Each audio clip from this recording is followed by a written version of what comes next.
Coming up in tonight's bulletin, official data from the Ministry of Health reports 38,000 Solomon Islanders are currently diagnosed with diabetes. Discussions on electricity in the future are exploring pathways toward better electric power availability, affordability, and sustainability. And a 3-day workshop on access to justice and the UN Convention on the Rights of Persons with Disabilities concluded today. Hello, you're watching SIBC's TV News Bulletin. I'm Andrea Mahanwa. As World Diabetes Day is marked nationwide, health authorities report that 38,000 Solomon Islanders now have diabetes, while non-communicable diseases claim 8 lives every day. Sharon Anau reports. 38,000 Solomon Islanders are currently diagnosed with diabetes, according to official data from the Ministry of Health and Medical Services. National Referral Hospital Superintendent Dr. Titus Nasi revealed the figure during the World Diabetes Day celebrations today. He says each day 8 people die from non-communicable diseases in the country. The country and in our statistics, globally, 590 million people na have diabetes globally. But you mean solo 38,000. Ota mival recordim na elo system.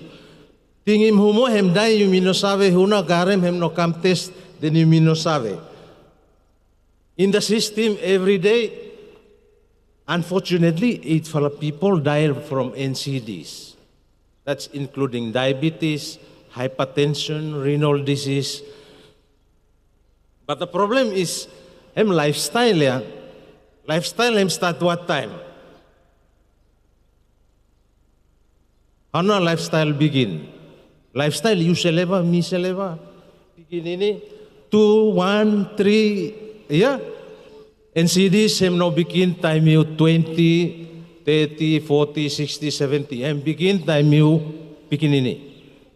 And the pikinini learn from parents in the household, uncle, aunties, grannies, any lifestyle things that starts at home will affect the kid. They learn from what we expose them to, what they do. Consultant physician for non-communicable diseases and diabetic center at the NRH says there are 2 types of diabetes recorded in the country.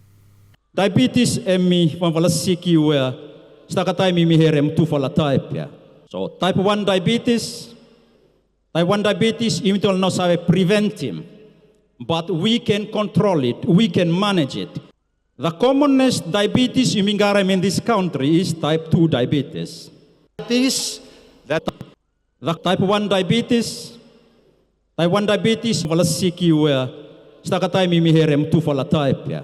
So type 1 diabetes you will not have prevent him, but we can control it, we can manage it. The commonest diabetes you in this country is type 2 diabetes. This one in the lasai prevent him na. Because we link with them lifestyle choices blowing do wala. Environment we live long influence him choice blow me. So what na lifestyle choices that make him diabetes me come up? Unhealthy diet, simple one by me say no ma. Anything come from store in the kai mya, in the increase him chance in the pongarem siki sugar. No matter how much exercise you do him, still sugar ya stuck to mass. But eventually over some years, by intala graduate ongarem siki sugar na ya people blooming. Meanwhile, World Health Organization representative in Solomon Islands, Dr. Howard Sobel, says World Diabetes Day plays a vital role in raising awareness around diabetes. It's a moment to reflect on the burden of diabetes and reaffirm our commitment to prevention, awareness, and strong primary care. You are what you eat. If we just think about the stuff we put in our bodies, 1 can of Coca-Cola or any other sweetened fizzy drink, that pushes us beyond WHO's recommended level of free sugars to be consumed in a day. Just 1 can of it. It's that toxic to our bodies. SIBC News understands World Diabetes Day is marked annually on 14th November. This year's event is held under the theme Diabetes and Well-Being. Sharon Nanal for SIBC TV. Amid growing calls for reliable and affordable energy, the Ministry of Mines, Energy and Rural Electrification and the UNDP held a panel discussion today to map out the country's path toward a more sustainable power future. Sharon now with the details. The Ministry of Mines, Energy and Rural Electrification, together with the United Nations Development Programme, today hosted a dynamic discussion on electricity and the future. They even brought together representatives from government development agencies, utilities and civil society to explore pathways towards better electric power availability, affordability and sustainability of power. Are coming together, not just for a panel discussion, but for a campaign. So I believe that is unprecedented. It is a campaign that really looks at electricity and access to electricity, access to energy as an enabler of development. 5 panelists from various sectors discussed the challenges and solutions related to national policy, business impacts and the experiences of rural communities when it comes to electricity access. A recently launched public survey designed to gather input on national energy planning was also at the center of discussions. It is actually the first time in the history of the country, as far as we can tell, that people are taking a self-administered survey. Meaning they're walking themselves through the survey questions. And I think the results are really exciting. It is also, apart from the census, we believe the largest survey undertaken, certainly on this topic to date. More than 10,000 Solomon Islanders have responded to the survey so far. However, this figure still falls short of the team's target. Initially, the ambition was to reach 100,000 people, and we will not give up until the last moment. At the moment, the good news is we have 10,000. The bad news is we have another 90,000 to go. And to reach the 90,000, we really need each and every one of you to make this effort, to take the surveys, take the QR codes to your families, to your communities, to your villages, everywhere and anywhere that you can think of, any kind of networks. We were just talking this morning about different possibilities, creative ways in which we can get people to answer. And you will see in the survey, and I hope that all of you have taken the survey, but if you haven't, today is your chance. You will see that you can answer in your own name as an individual, you can answer as a community, or as a head of household. So all of these are options that the survey gives you. And so the third and perhaps most important message is that this is a chance, really an extraordinary chance, I think, for the people of Solomon Islands to shape policy. Authorities are urging people from both rural and urban areas to participate in the survey, as the feedback collected will help the ministry shape policies that will benefit all Solomon Islanders, making sure no one is left behind. Sharon Nanal for SIBC TV. Efforts to make the Solomon Islands justice system more inclusive took a major step forward this week as legal agencies completed a 3-day workshop on the UN Convention on the Rights of Persons with Disabilities. Simon Tavake reports. A 3-day workshop on access to justice and the UN Convention on the Rights of Persons with Disability, CRPD, has concluded today at the Heritage Park Hotel in Honiara.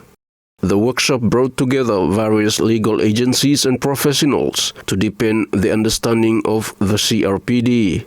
It was supported by the Australian government through the Australia-Solomon Islands Partnership for Justice, aimed at strengthening the country's justice sector to better protect the rights of persons with disabilities. So the main key objectives are cover over these 3 days, more around the Convention on the Rights of People with Disabilities, or CRPD, we call them for short. So we fala come back together for 3 days, just for go through what the CRPD is about and how relevant law, wakab law, those inside law and justice sector. The UN Convention on the Rights of Persons with Disabilities, new Ota just signed in 2023. So it's very important that Ota garam the awareness. So the part of the CRPD is also around awareness. So the awareness and sensitization around what the CRPD is for to be able for waka with him or engage with him, people with disabilities, tamota access him legal services within the law and justice sector. Meanwhile, technical advisor for the blind and visually impaired people of Solomon Islands and facilitator Eddie Babanisi says he hopes the legal professionals now have a clearer understanding of the convention. The thing we will hope to get them by the end of the 3 days. We want these lawyers to know, to know about this convention, so that time ought to go back to their various waka blogata and not buy for waka for changing what for help for changing what the laws law country. Bapa what sabe use him now. What sabe aware that there is a convention so waka now according that one for help for domesticating now. Ota laws and one for a particular group where we are happy that ota law here too, law reform and ota law AG as well, Attorney General. Simon Tavake, SIBC TV. A new health center in Konide is set to transform medical care for 4,000 residents, providing services previously only available in hospitals and easing the burden on nearby rural clinics. Simon Tavake with more. Residents of Konide now have access to healthcare services following the launch of a new health center. Prime Minister Jeremiah Manele launched the health center in Isabel Province on Wednesday alongside other national and provincial leaders. Good health, as we all know, is necessary for the enjoyment of life, because without it, human development and societal progress will not be possible. Therefore, we have all the reasons to be happy today as we mark the completion of something that is critical for achieving good health and preservation of life itself. The old Konide Clinic, built in 1986, had deteriorated and was closed in 2018, forcing 4,000 residents of Konide and nearby communities from Momotu and Kava to rely on the Susubona Rural Health Clinic for medical services. The new center will provide services that were previously only available in hospitals, underpinning the government's commitment to decentralizing essential health care. And today, people of this constituency and Isabel, you are receiving 2 new health infrastructures. And him now me like for promoting across Solomon Islands.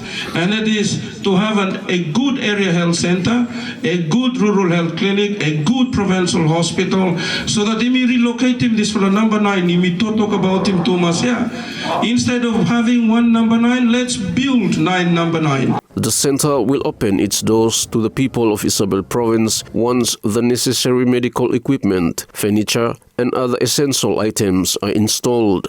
SIBC TV understands the project was fully funded by the Solomon Islands government, with construction costs totaling 20 million Solomon dollars. Simon Tavake for SIBC TV. Celebrating traditional music and dance, the first ever cultural dance festival competition in Honiara highlighted the importance of preserving Solomon Islands' cultural identity. Alex Tadamu reports.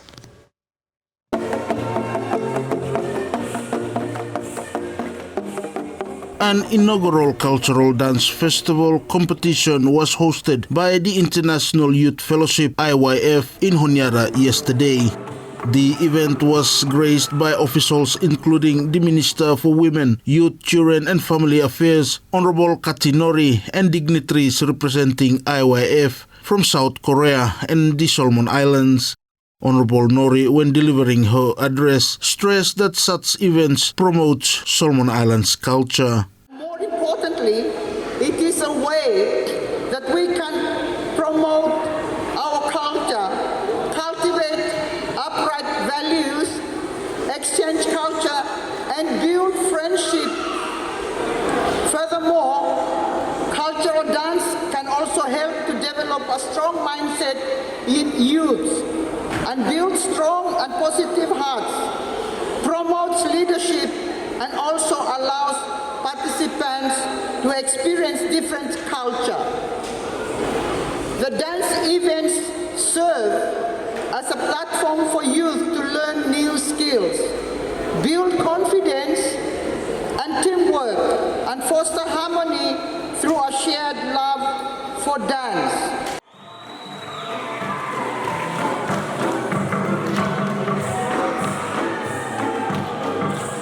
The Hui Culture Panpipers secured first place at the Cultural Dance Festival competition.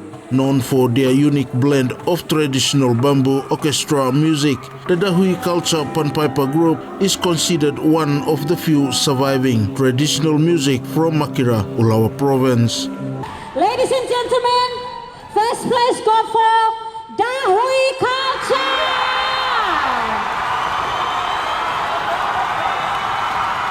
Will everyone feel happy, feel awesome every dreams or every what me fala thinking or me fala story time sit down together, help me come to an answer. Him now, me looking today, one every aim, me fala or hard worker, help me fala achieve him no, me fala achieve him. Me like say very thanks and congratulations for every supporters and blog group. We have make a big encouragement that we will make an effort to keep on and we will move them up from stage where we will kasem this time and perfect kasem where we will sabi kasem. Hem still go on it. The Hui Culture Panpipers will now travel to South Korea next year to represent the Solomon Islands at an International Youth Fellowship cultural event. Alex Dadamu for SIBC TV.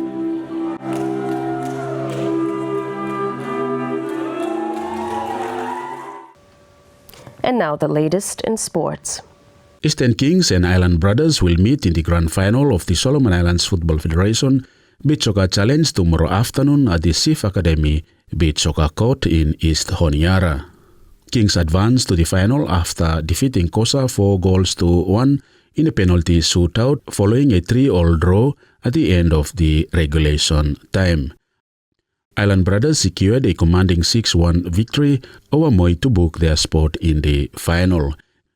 Kings head coach Oliver Mawala credited his homegrown players from East Malaita for their strong performance and determination throughout the competition on their journey to the grand final. Yes, the boys here, the boys lohom, humble boys no more, where still lohom no more.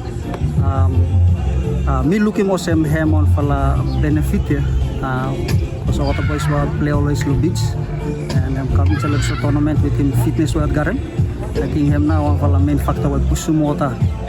This tournament up until semi-final what we need today, and so we looking more same bayang of a great impact. Also of a learning curve for the younger players at home come up more for playing this sport. We know that by final I'm even tougher, even stronger. So yeah, the main focus now is for recover Noma and going to finals. Island Brothers head coach Abraham Misitom said the final against long-time rivals from Malaita province will be a tough encounter. However, his team is prepared for the challenge. Playing low grand final him no easy. Eastern Kings, they proved themselves and they booked their spot in the final, grand final, and for us playing in the finals, and it's a match that game that Mifala look forward for him. With him, the inclusion slot, National Beach plays. We have the confidence. We have the confidence, and again, Eastern Kings is a good team. But the important thing for my boys is to regroup and make sure we are ready for that game, which will happen this coming Saturday. But before the grand final, Kosa will take on Moi for the third and fourth playoffs. Meanwhile, coach Missy Tom also called on supporters to come out in numbers to cheer on their team while maintaining good sportsmanship. Crofton Utukana, SIBC TV. And that's news. Follow us on sibconline.com.sb and our SIBC News Facebook page for more of our latest stories. Thanks for watching.